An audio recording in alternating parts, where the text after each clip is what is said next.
Halo semuanya, selamat datang di video pembelajaran matematika. Sebelumnya, perkenalkan saya Nabila Yafiarsa dengan NIM A1C224014. Nah, pada video kali ini kita akan membahas mengenai teorema Pythagoras. Yuk simak materinya. Nah, sebelum kita mengenal lebih jauh mengenai Pythagoras, kita harus mengetahui terlebih dahulu sejarah dari teorema Pythagoras. Jadi, Pythagoras adalah seorang filsuf dan matematikawan asal Yunani pada tahun 570 sampai 495 sebelum Masehi. Pythagoras ini dikenal sebagai pendiri dari aliran Pythagorean. Ia berpengaruh dalam matematika melalui teorema Pythagoras yang menyatakan bahwa dalam segitiga siku-siku, kuadrat hipotenusa itu sama dengan jumlah kuadrat dari kedua sisi lainnya. Nah, selain dalam matematika, Pythagoras ini juga mempelajari mengenai astronomi, musik, dan juga filosofi. Nah, selanjutnya masuk pada definisi teorema Pythagoras. Jadi, teorema Pythagoras adalah sebuah aturan dalam matematika yang khusus berlaku untuk segitiga siku-siku. Nah, segitiga siku-siku sendiri adalah sebuah segitiga yang salah satu sudutnya memiliki besar 90 derajat. Nah, itu di samping merupakan contoh dari segitiga siku-siku. Nah, seperti yang sudah dijelaskan tadi, bahwa teorema Pythagoras ini menyatakan panjang kuadrat dari hipotenusa sebuah segitiga itu sama dengan jumlah kuadrat dari kedua sisi lainnya, sehingga dapat kita lihat bahwa hubungan-hubungan dari ketiga sisi itu dalam sebuah segitiga siku-siku. Jadi jika sebuah hipotenusa itu dilambangkan dengan C dan dua sisi lainnya dilambangkan dengan A dan B, maka kuadrat dari C itu sama dengan kuadrat A ditambah dengan kuadrat B. Sehingga dalam teorema Pythagoras itu berlaku C kuadrat sama dengan A kuadrat ditambah B kuadrat. Nah, teorema Pythagoras ini dapat digunakan dalam menyelesaikan masalah-masalah dalam kehidupan nyata. Yang pertama, itu bisa digunakan dalam mengukur jarak diagonal dari sebuah lapangan. Atau juga dapat digunakan untuk mengukur jarak dari dua titik pada peta. Dan juga dapat digunakan untuk mengukur panjang tangga yang diperlukan. Serta kita dapat menghitung tinggi dari sebuah bangunan hanya dengan melalui bayangannya.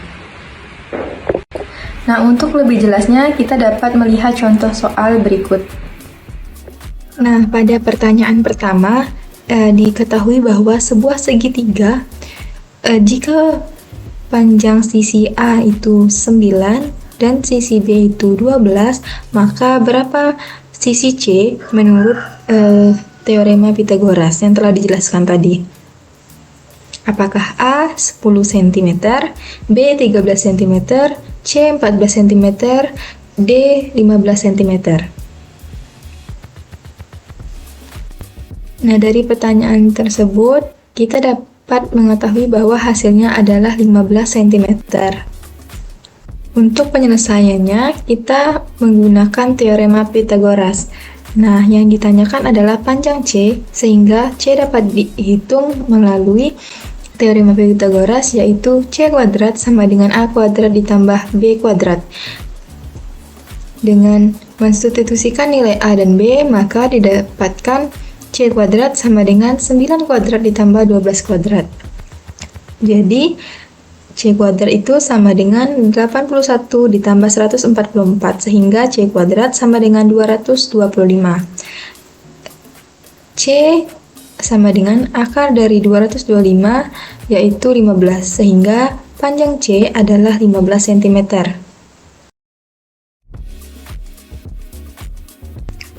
Nah, pada pertanyaan kedua, diketahui sebuah tangga yang panjangnya 5 meter itu disandarkan ke tembok dengan jarak kaki tangga ke temboknya 3 meter.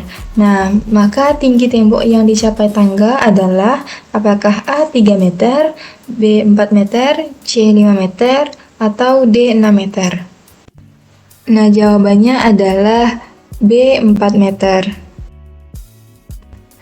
Penyelesaian berdasarkan teorema Pythagoras dapat dikerjakan sebagai berikut, yaitu tinggi tembok dapat dihitung dengan B kuadrat itu sama dengan C kuadrat dikurang A kuadrat.